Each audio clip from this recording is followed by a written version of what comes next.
All right. Well, you probably already know where you are since you signed up for this. But for anybody who's like me with the craziness of some of the days, my brain gets fried sometimes. So I sometimes appreciate having a reminder of what it is that I signed up for. So as a reminder, this is 5 ways to conquer triggers when being childless isn't by choice. I'm Gail Miller. I'll introduce myself and explain a little bit about who I am shortly. You may be wondering, like, why this topic and why now? The reason I'm talking about this now is we often think of Thanksgiving and the winter holidays as the really difficult time of year. But the pain of childlessness is all year. There are certain times though when it's like that pain is more concentrated, right? And fall is like the perfect storm. There's stories and photos of all the summer activities with kids, and then there is all the back to school advertisements and everything out, and then there's the back to school first day of school photos and all the stories about that, and parent teacher events, and then it's Halloween, and so all you see out are you go from all the back to school stuff in the store to now it's all the Halloween stuff. And it's like it's the perfect storm. It's one after the other, after the other, after the other of all of these reminders of what you don't have. And it can be as painful as Thanksgiving and the holidays in December and January, and as painful as Mother's Day. So that's why I want to talk about this now, because I know many of you are dealing with the triggers from the fall season. Okay. So, oops, let's go back one. All right. Now that I am hearing a little bit of echoing. So give me just a minute here.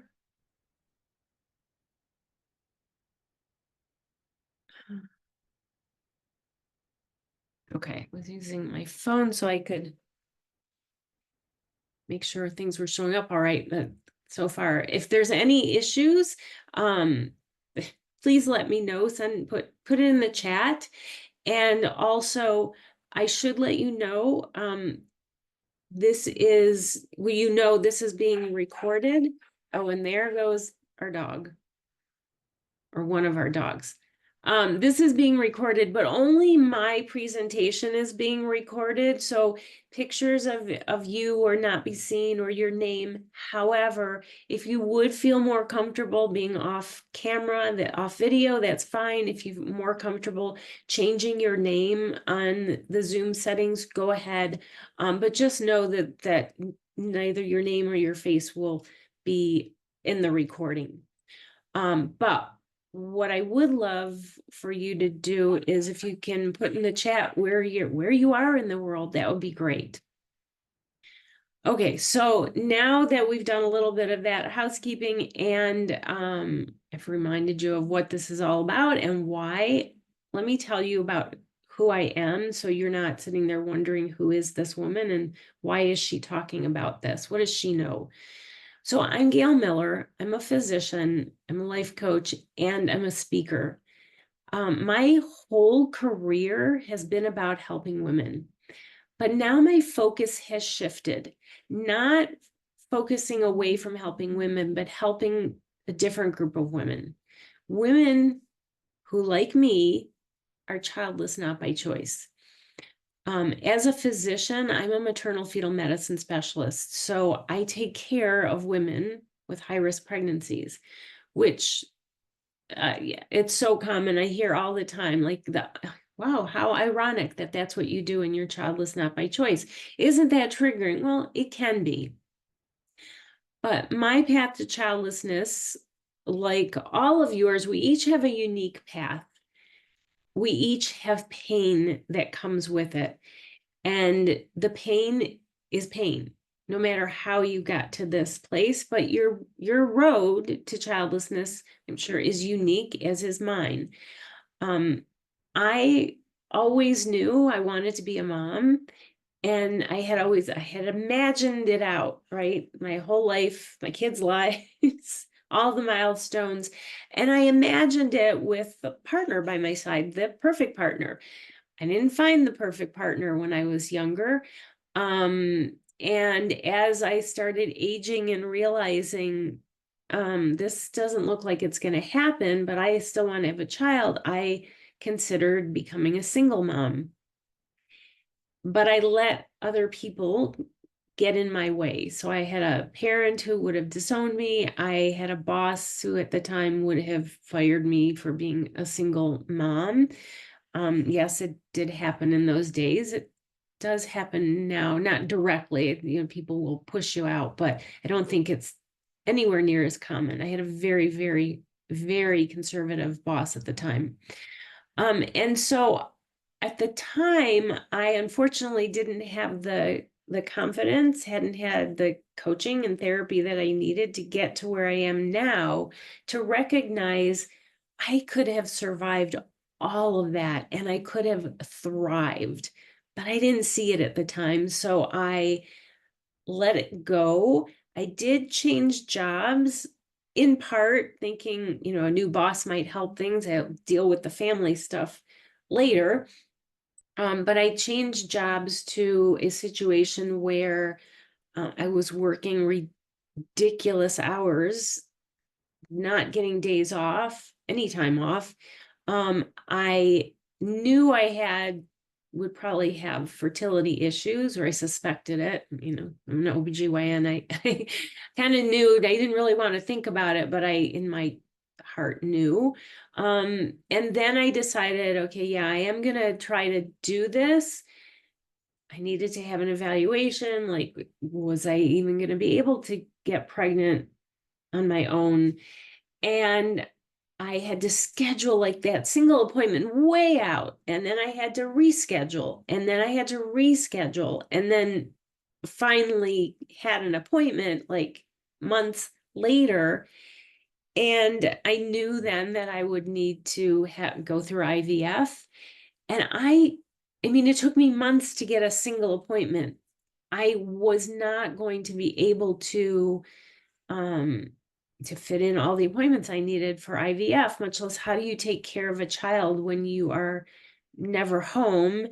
And add into that, like, I knew I would lose my family if I became a single mom. And again, I reached a conclusion that I can't do this. In hindsight, I'm like, yeah, you could have, but hindsight is 2020. I know better now.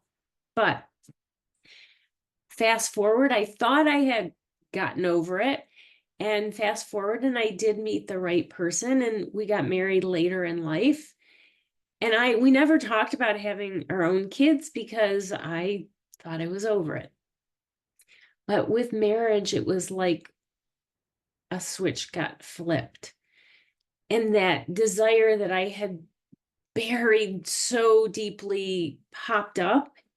And so then we had the conversation, except he already had 3 kids and didn't want any more. And we knew I'd have to go through IVF. We knew it probably wouldn't be successful, but still, like, there was that small glimmer, like, what if? But he didn't want to. And so I thought, okay, I have to move on. And I thought I was moving on, but I had a couple of aha moments. The first was when I realized I was angry all the time. I was frustrated. I was impatient. I was disgusted with myself, which, when the aha moment made me realize this was grief. The pain was unimaginable, and I was pushing it away and not allowing myself to grieve. And then I was also getting messages when I was trying to see this for what it was, that you can't grieve, can't miss what you never had. And then I had a second aha moment with a photo that popped up in my, memories. Oh, here, look back at this day, however long ago it was. Sorry, that's my dog in the background. One of them barking. Give me just a minute to let this person in. Okay. So we'll continue. So as I said, I had this aha moment when I saw this photo, and it was of me, but I didn't recognize myself because I was so happy in this photo. And after I kind of looked at it and studied it, I realized this was before I knew that I wasn't going to become a mom, that motherhood wasn't going to happen. And so it was at that moment that I realized I have to change my focus. All I focus on is what I don't have and my pain, and I need to learn how to move that focus to what I do have and to the joy I do have in my life. It was not an easy or a quick path to healing. And healing doesn't mean I don't ever feel the pain or have bad moments or bad days. It means the pain no longer controls my life. It means I've learned how to face my triggers and navigate them. It means I've learned how to face the world that has constant messages that we're less than, right? If you're not a mom, you're less than. And now I can say, no, I'm not, along with a few choice words to those messages that I won't use here, to those messages of you're less than because you don't have children. When you leave here, I want you to feel empowered to face your triggers, including these uncomfortable fall season events and reminders. But know that no matter the road you've taken to being childless, not by choice, whether you've aged out, whether you have a partner who doesn't want children or doesn't want them with you, or you have a chronic disease, you've had infertility or pregnancy losses, pain is pain. Each journey is incredibly challenging, and emotional triggers can pop up for any of you anytime. I'd love it for you to let me know in the chat where you are in the world. And if you want to share your story in the chat, that's fine. Go ahead. Again, none of that is going to be in the recording, and none of it will be shared. And you are free to change your name if you prefer. Okay. So a little bit of paperwork, if you will, housekeeping, and that is that this, even though I'm a physician, this is not about treating or diagnosing either physical or emotional conditions. This isn't about any kind of treatment or diagnosis. What this is about is empowering you. Whoops. Sorry. This is about empowering you and educating you. Okay, so I do want to make sure that you're in the right place, that this isn't something that's a waste of time for you. I want to honor your time. So this is for you if you want to stop dreading your future, if you want to be able to navigate triggers confidently. Not that you can avoid all triggers, get rid of all triggers, but you want to be able to navigate them with confidence. If you're open to mindset shifts. Now, you may not be at a stage where you're ready to make those shifts, but if you're someone who recognizes that at some point you will need to make those in order to find healing, this is for you. Even if you think, no, I can't ever make mindset shifts, this still may be for you. You may recognize at the end how at some point you can reach that place and recognize, okay, I need to change my thinking. And it's for you if you want to be present in your relationships, in the relationships that you've found triggering, or in the relationships that aren't triggering, but you are having so much pain that you're not present for those people who matter to you. And it's for you if you want to create emotional safety for yourself. And of course, we'll talk more about what this all means as we move on. Sorry, I'm looking over at my, okay. All right, so what we're going to do in this session, what I'm going to talk about, I'm going to dive into 5 key strategies to help you navigate emotional triggers. And then we're going to talk about how you can create emotional safety, including some specific tips on what to do in situations. And these are resources that can help you with continuing on this journey, because it's a journey that doesn't end, right? The childlessness doesn't go away if when you reach the point of accepting, I'm not going to become a mom. Before I get into those strategies, though, I really want to acknowledge this unique pain of being childless, not by choice.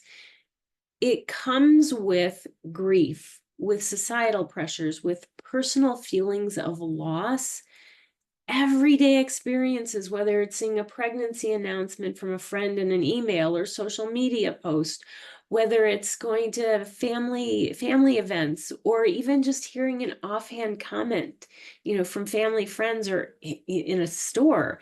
It can trigger waves of deep emotion. And I want you to know that you are not alone in this. And today, the focus is going to be on how to handle these triggers when they pop up. I also, though, want you to recognize your grief is valid. Too often, we're told things like, you can't miss what you never had. And that is absolutely untrue. Grief isn't just about what happened that we didn't want to have happen, like the death of a loved one. Grief is also about what we wanted to happen that didn't. And that includes not having the children that we so wanted. If you take away only one thing from this, I want it to be that you recognize that your grief is valid. Don't minimize your feelings. Don't internalize the messages that come in from the outside world that we tend to believe, including that you can't grieve over this. You can, you are, and you're allowed to. Okay. All right. So the 5 strategies to get this started, is the first is know your triggers when it's possible. So I'm going to explain why I said when it's possible. A lot of the times we do know our triggers, but not always. And so the first step in managing triggers is to know what they are. Identify those situations, the people, the environments that tend to provoke the strong emotional responses. Now, triggers can provoke positive responses, right? You may have a happy memory come up when you smell something, something's baking, and that brings back a happy memory for you. What I'm referring to here, what we're talking about, is the focus is on those painful triggers. And so for some of you, that may be seeing a baby stroller. For others, it may be a casual comment that someone makes to you or that you overhear. What you want to do is pay attention to both your emotional reaction and your physical reactions when a trigger occurs. So do you feel it as like twisting a knot in your stomach, or like me, do you feel it like a tightening in your chest, or up here, like it feels like my shoulders are just like this and my neck is so tight? So where is it that you feel it, and what do you feel? Notice your emotion. Are you anxious? Are you angry? Are you impatient? What is it what emotion are you feeling when your triggers hit? And one tool that's great in figuring that out, in building that self-awareness, because that takes practice. So for those of you, that used to be me as well, so I totally get it. For those of you who haven't done this, it may be really unfamiliar, and it may take some work to figure out, okay, what am I feeling? Where am I feeling it? What is this feeling? What is this emotion? And journaling, when you just kind of dump onto your journal or a piece of paper, you just take a brain dump, and this is what I'm thinking, and then eventually it becomes easier to recognize this is what I'm feeling and this is where I'm feeling it. That journaling is incredibly helpful in building that self-awareness. Now, the purpose of identifying your triggers isn't to so you know them, so you can completely avoid all of them. It's just not possible unless you're going to completely isolate yourself from the world. That means no media, no social media, no reading anything, no leaving the house. That's just not possible. And if somehow it is, it's not healthy. That doesn't lead to healing or feeling good. It leads you to isolation and depression and anxiety. So this is about identifying triggers, but also knowing they can change over time, no matter how we try to predict them. So for me, when we got married and my husband didn't want to go through IVF and didn't want to have more kids, but I considered adoption, and he didn't want to adopt.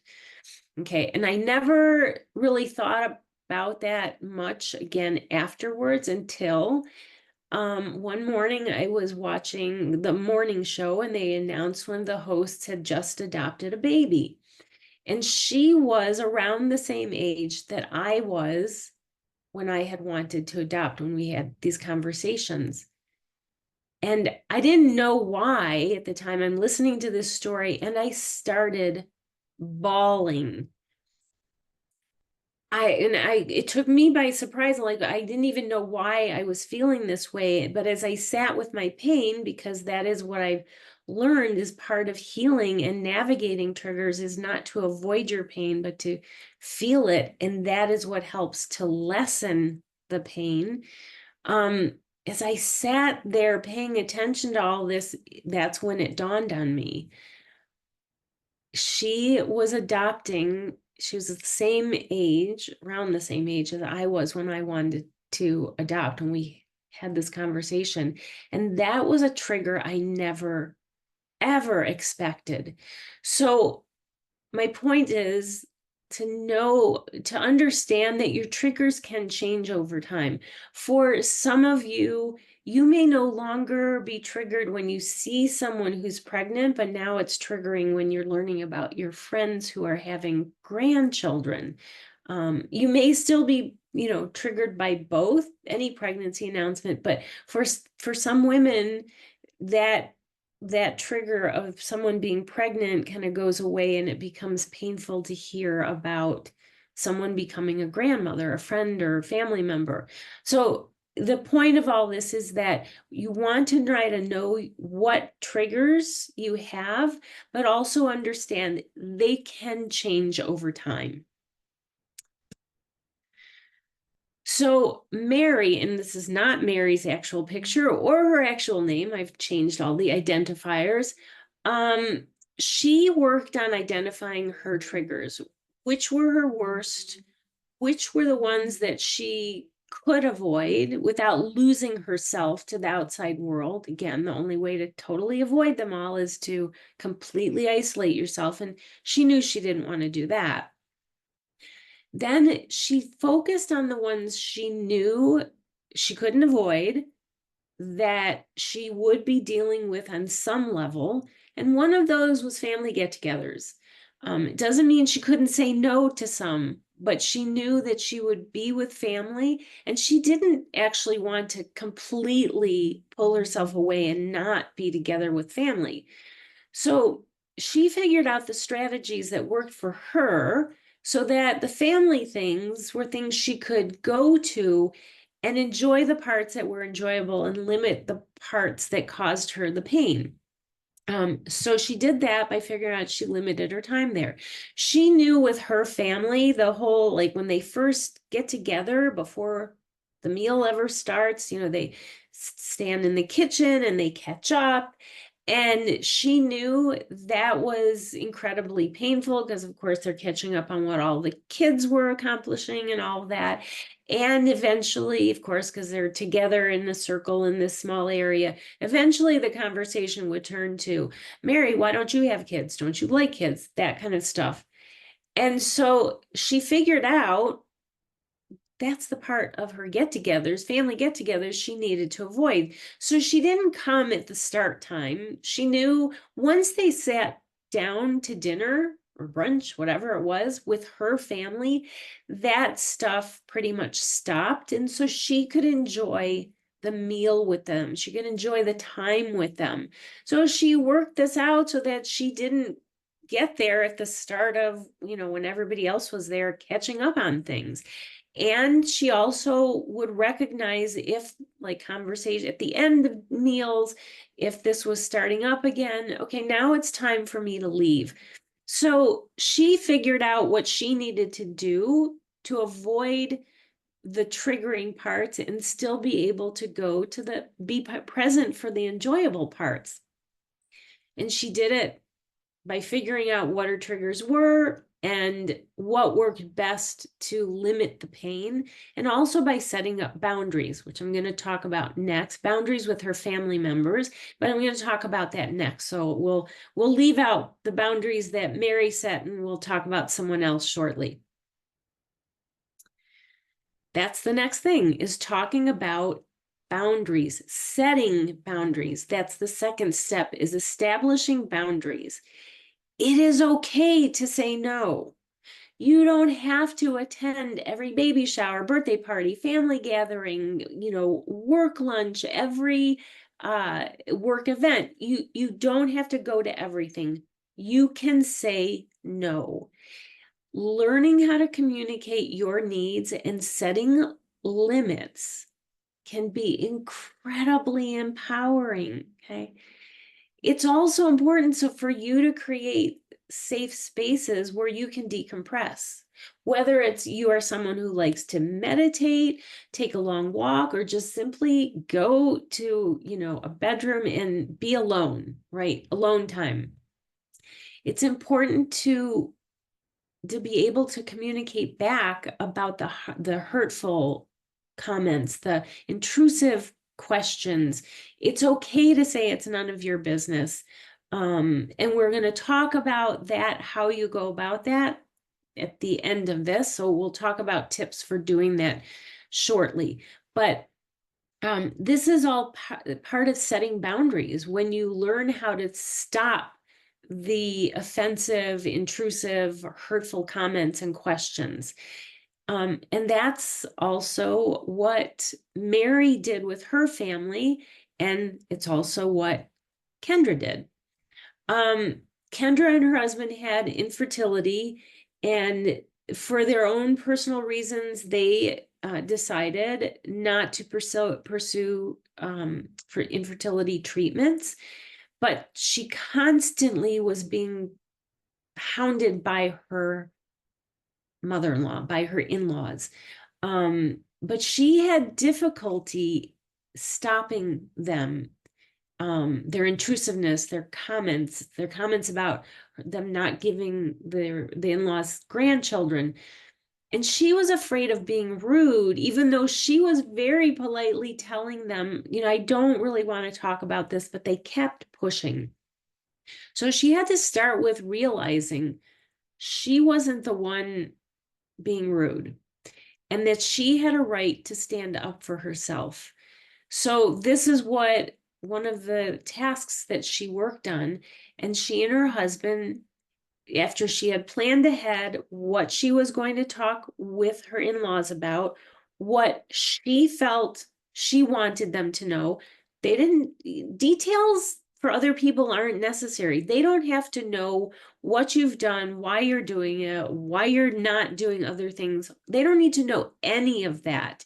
It's only what you choose to tell. And so she and her husband decided what it was they were going to explain to her in-laws. They decided they were going to explain, we have fertility issues. This is not something we want to talk about. We are not going to talk about our personal situation with you. But they sat down and had a respectful discussion, or it was more of them telling their in-laws, though again, politely, respectfully, and only gave them the information that Kendra and her husband felt comfortable with. It didn't matter what her in-laws wanted to know. And so, like I said, they just figured out what they felt okay talking about, and then they told them. They said, we no longer want to talk about this. We don't want to hear questions or comments about any of it. They set a polite but very firm boundary and followed that up with a consequence, because a boundary has zero meaning, zero effectiveness if there's no consequence to somebody crossing that boundary. So she let them know. They both were, again, very calm and respectful, because they use the techniques I'm going to talk about later, to be prepared so they could tell them these things calmly.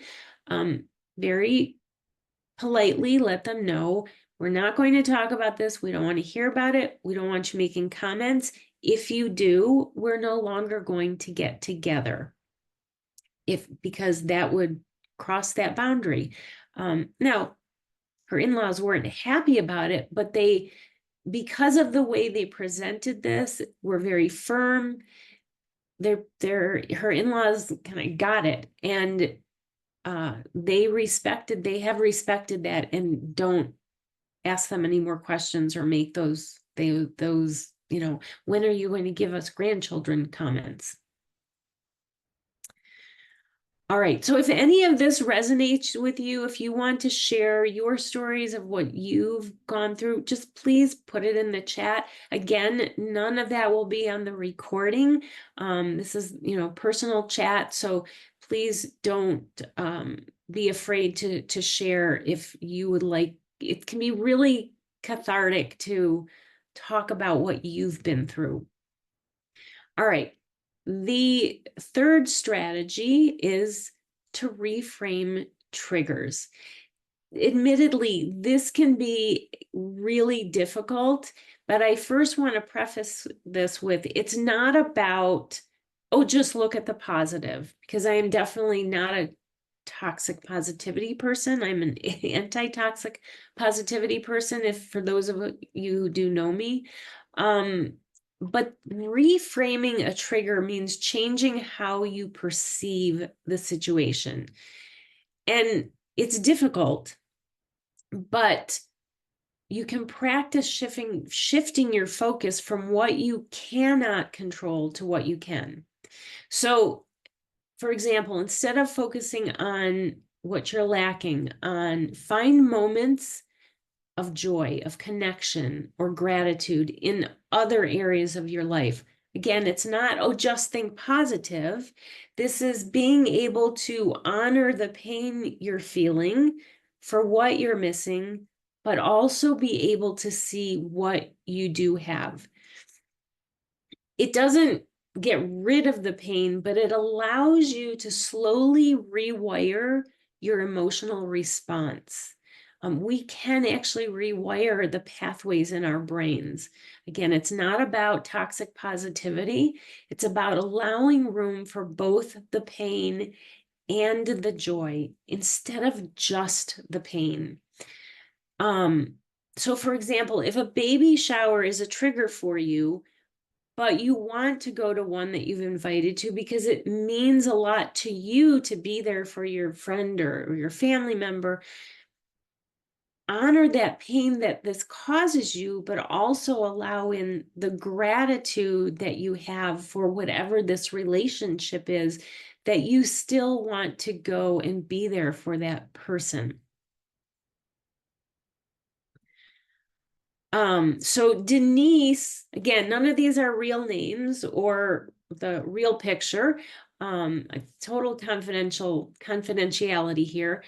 Denise reframed her triggers, and one of them for her was family get-togethers, by looking at what she did enjoy about those get-togethers. And then also focusing on what else in her life brings her joy, and that's her dog.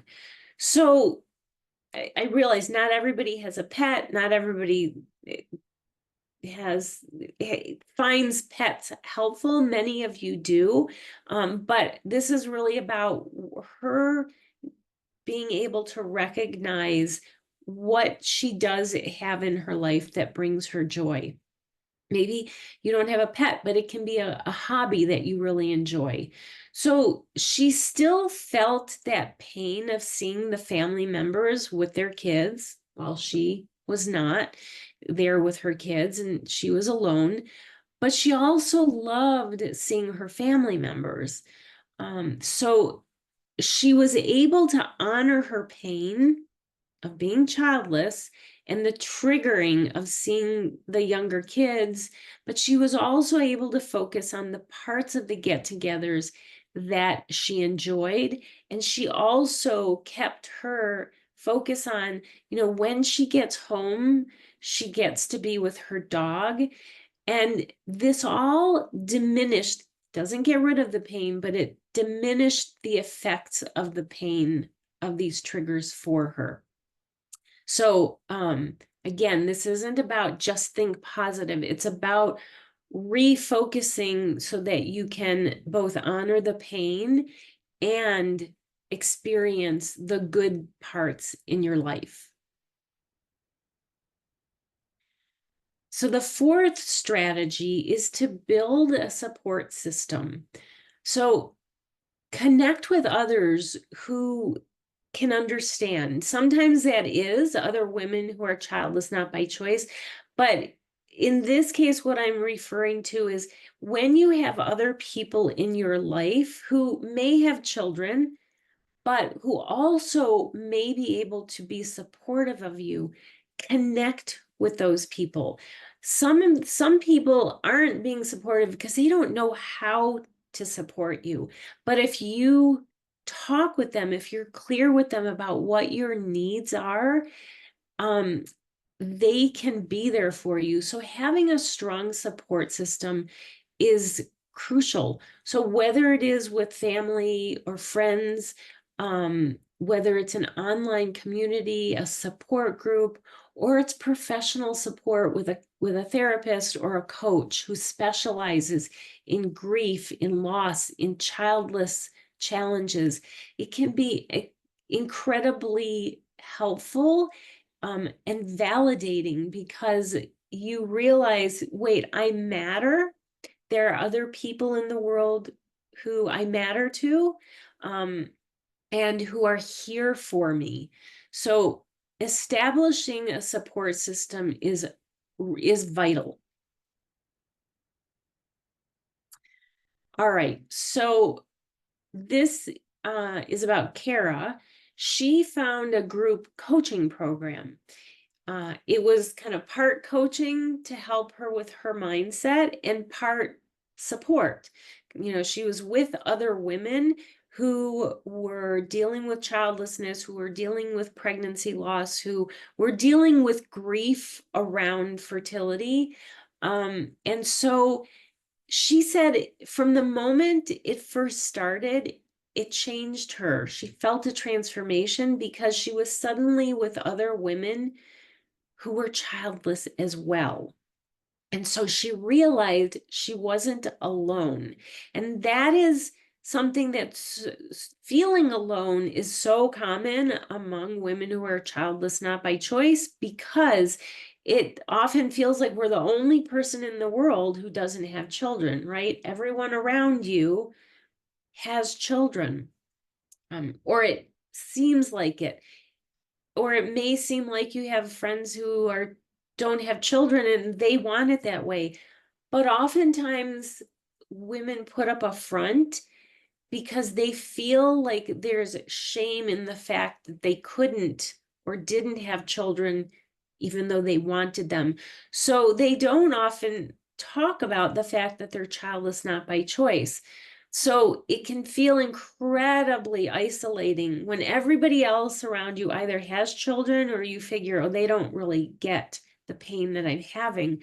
But when you're part of a group of women who are childless not by choice, whether it's a support group, a coaching program, or a group therapy program, it is incredibly transformative when you realize, wow, I'm not alone. I'm not the only person in the world who's childless.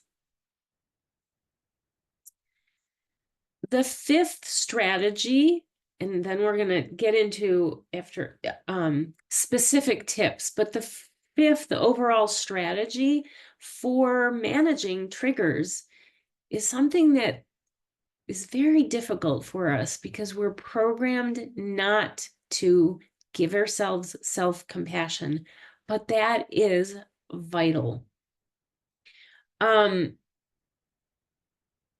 The emotional ups and downs of being childless are intense, to say the least. And it's really easy to be hard on yourself, right? You get messages from all over the world that motherhood is the most important job, that you're less than if you're not a mom, all sorts of negative stereotypes and messages about childless women. And then it's so easy to internalize that. And we're also, just as women, given the message that taking care of ourselves is selfish. It's not. Your feelings are valid. It's okay to feel sad, angry, frustrated, and it's also okay to feel happy and enjoy your life. You don't need to feel guilty for feeling happy, because that often happens where women will feel like, I shouldn't be happy. I'm betraying the child that I wish I had had. You're not. You're allowed to feel all of the emotions. So do this by starting with avoiding comparing your journey to others. So we often will look at others and think, oh, I have it worse. Or sometimes women will look at others and say, oh, I shouldn't feel badly because I didn't go through, A, B, and C, and my friend Tara did. No, no, no. The journeys are painful. Pain is pain. So give yourself the grace, the permission to recognize your pain is valid. Give yourself permission to grieve and find comfort in knowing it's okay to prioritize you and your emotional well-being.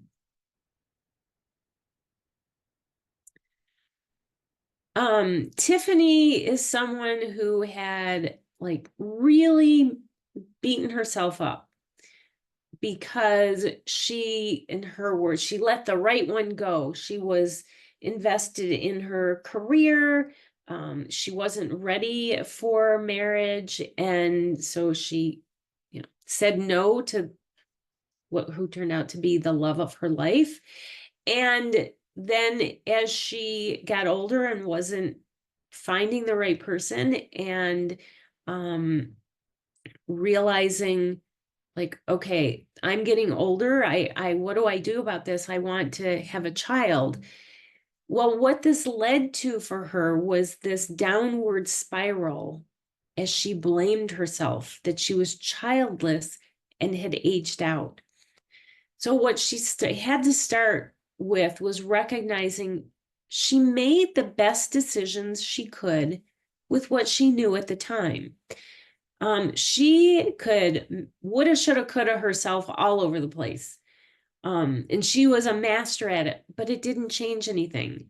Well, I should say it didn't change her situation. It did change things in that it made her feel worse. She did the if onlys over and over again.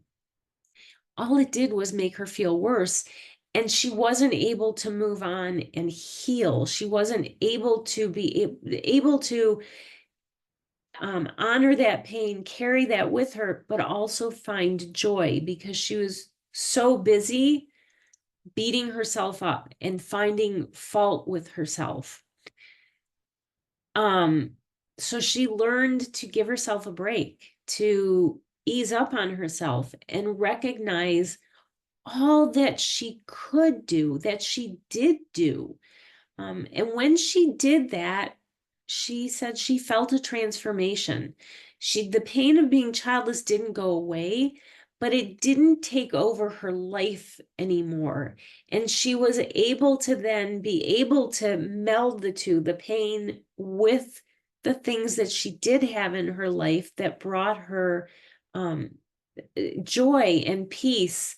So by giving herself a break and cutting down on the woulda, coulda, shouldas, nobody's able, well, most people can't just get rid of them, but she was able to break out of that pattern when she would start the if onlys and woulda, coulda, shouldas.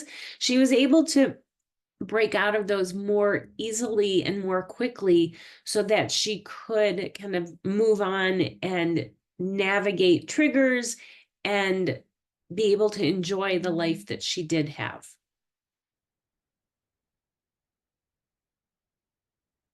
All right, so in addition, so that was the 5 strategies, but in addition to just those 5 strategies, it's really important to recognize that you need to create emotional safety for yourself. So things like building in daily or weekly rituals that allow you to process your emotions, whether it's through journaling, whether it's through mindfulness or engaging in activities that bring you a measure of peace or joy, exploring new hobbies or experiences that fulfill you, and these help you to take small steps towards emotional healing. So that is the first part of this, is that you need to build rituals that work for you, that give you some sense of control over your life, that give you a sense of safety and predictability that brings comfort. Even for people who love spontaneity, having a predictable ritual very often, even for you spontaneous lovers, very often those predictable rituals help bring a sense of comfort, because you know the positive feelings that you're going to get from them. But one of the steps that helps to be able to kind of stabilize your emotions so that you can create this safety, so that you can find ways to navigate the comments, the questions, and the difficult situations that you're going to be in. One really important technique is to practice the pause and breathing. When we're triggered, when we're in situations that don't feel good or take us by surprise, it sets off a reaction in our brain, what I call the monkey mind. It's the part of our brain that is trying to protect us, that recognizes there's stress going on. It doesn't recognize that, okay, it's our brain doing what it's supposed to do. If we see a tiger that's loose, our brain is supposed to let us know, get out of there, it's not safe. Well, our brain doesn't recognize the difference in the stress when there's a tiger coming at us versus when it's a triggering baby shower that we can get away from. Our brain just knows this is stress. And sometimes when that stress happens, we can't think clearly. So the way to get past that, to be able to manage the triggering events, is starting with a pause and a breathing technique. You don't have to respond to people immediately. You can give it a second, right? You can give it more than a second. So that's what we're talking about. We're practicing the pause and taking a deep breath. A deep breath in and then a long, slow, deep breath out. What that does is calms your brain, calms all of those pathways that are now lighting up because you're in a stressful situation. And that helps you to be able to think more clearly and be able to respond in a calm, effective manner. Whether it's like you're responding verbally or you're responding by, I need to step away. That breathing technique and taking that pause lets you recognize what you need to do in a calm way that is helpful for you. Most commonly, when this is particularly helpful is when you're trying to respond to those questions and comments. It was Kara, whichever one of my previous clients, when the comments that she was having to listen to from her in-laws, or the questions we get about, why don't you have children? Don't you have children? What's wrong with you? All of those. There is no way to have an answer for every single one, a specific answer. So what I always recommend is just a general response that pretty much fits most of these comments and questions. And my favorite one is, that's personal. Most people will recognize when you say, that's personal, oh, I shouldn't go down this road. And it's not rude. You're simply telling them, this is my personal business, not yours. So that's my favorite one, but you can also say, I don't care to talk about it. Or if you're comfortable with, that's none of your business, there is nothing wrong with that. But you need to do the next step, which is to plan ahead, because oftentimes what happens in the moment that your brain is kind of on overdrive, the stress is making you can't think clearly. So you start with that pause and taking a deep breath, but even before you ever get to that place, to where this happens, you need to plan ahead, to visualize and practice. So what do I mean by that? As I said, one of my favorite responses is, that's personal. But I had to work on that. Like, it didn't come naturally, and it didn't feel comfortable saying it, because at first I felt like I was being rude. I wasn't, but I had to work on recognizing that wasn't rude. And also what I had to work on was getting past that stress, which was leading me to not be able to answer the questions, to be able to think of that response or anything else in response to, other than like screaming and running away. So I planned ahead by figuring out what it was, what kind of one or two general statements can I respond with when people say these awful things. And then I visualized myself doing that. there's a reason why Olympic athletes visualize themselves in their event, not just in the event, but they visualize every step, getting to the stadium, getting to the locker room, changing their clothes, getting to their arena, whatever it is. Professional sports, athletes do this as well. And there's a reason, because it is effective. So I first figured out for myself, what is it that I feel comfortable saying? For some of you, saying that's personal doesn't feel right, or I don't care to talk about it, that doesn't feel right. Figure out the wording that feels right for you. Visualize yourself both in a situation where that response is appropriate. Visualize yourself saying that response, and also visualize yourself moving the conversation now to something else that is a topic that you can participate in, instead of the topic being about you being childless.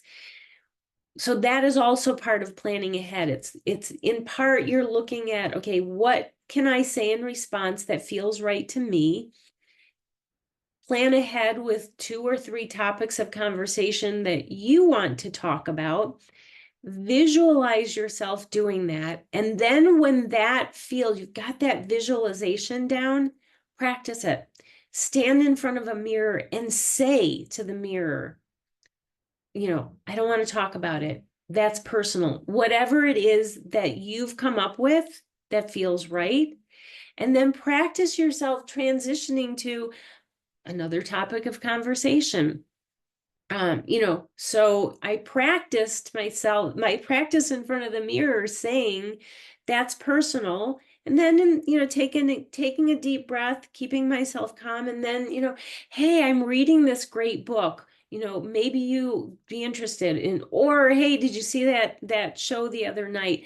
But I learned to have 2 or 3 topics of conversation that I could participate in. When the conversation are all about your friends and family and their kids, what they're doing with your kids, you're left standing there, the outsider to the conversation.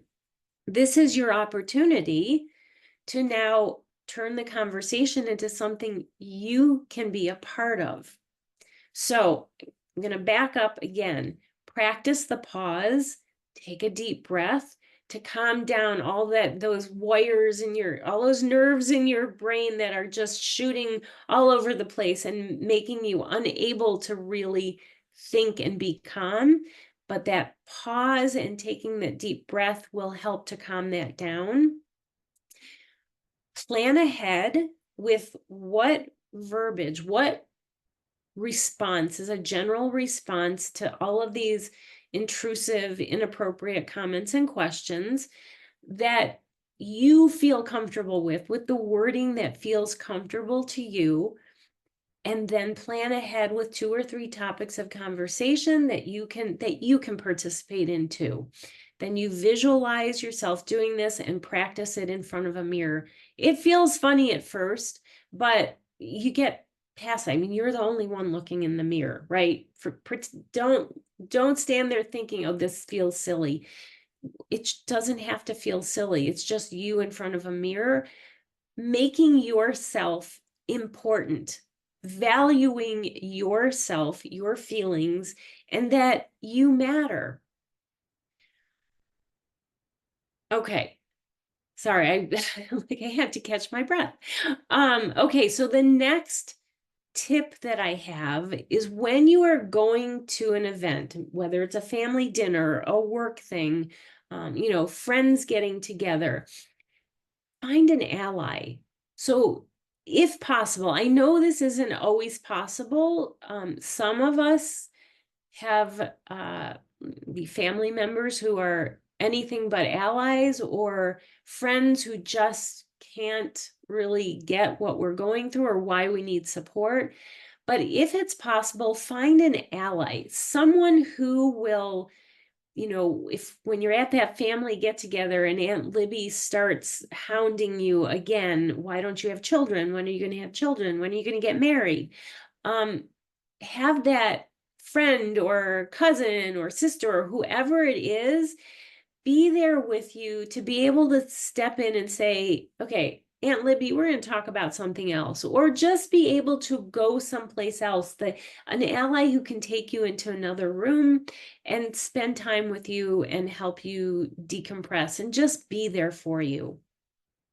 The last tip is to have an exit strategy. You don't need to stay through the whole whatever event it is, dinner, birthday party, baby shower, wedding shower, whatever it is. Have an exit strategy. And an exit strategy can be leaving early, but it also can be, hey, I don't really want to leave early, but I need to get away. I need a little bit of time for myself. So know where the bathroom is, know where you can go outside to where, if it's the summer, where you're not going to be overheated, or it's the winter, you're not going to get frostbite, but have an exit strategy. You can not only say no to events, but you can go to events and say no to parts of them when you need to take care of you. All right. So I love this quote, because women especially, we are so hard on ourselves. And I have this quote here because it's my plea to you to recognize your value, to recognize that you're worthy, to recognize you don't need to be a mom to matter. You are enough as you are.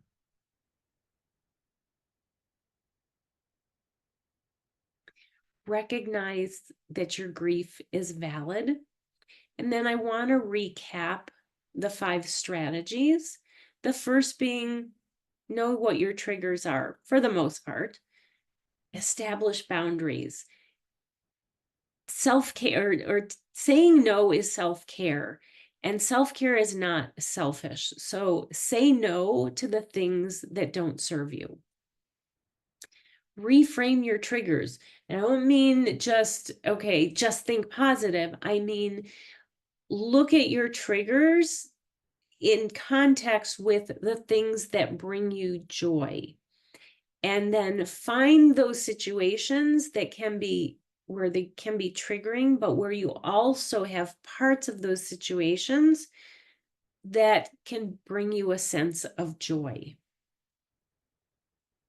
Build a support network. There are groups, there are support networks, there's coaching, there are therapists who work with women, who help women who are childless not by choice. They are out there. Practice self-compassion. You matter. Self-care and self-compassion are not selfish. They are necessary.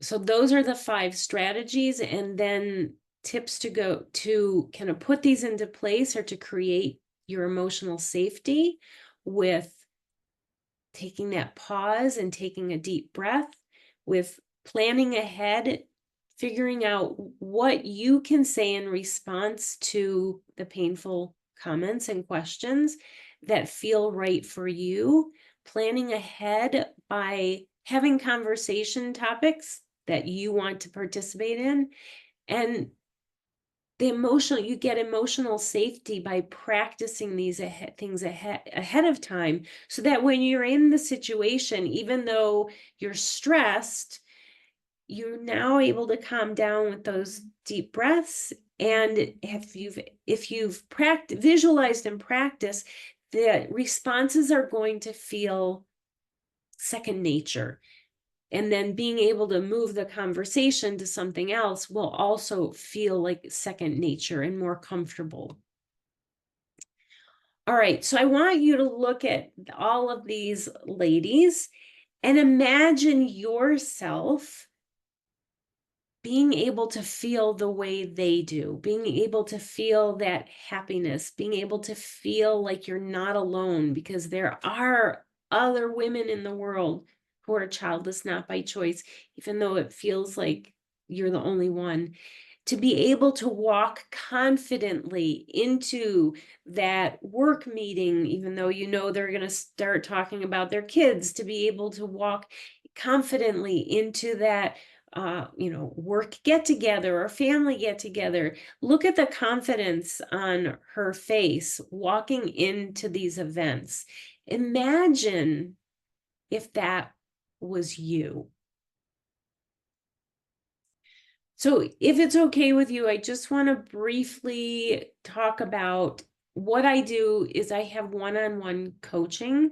So if you are interested in going deeper, that is available, but that's not all that I offer. I do have a free support group. I have a weekly podcast, and I will have a book that's coming out next year, and also will be starting a group coaching program.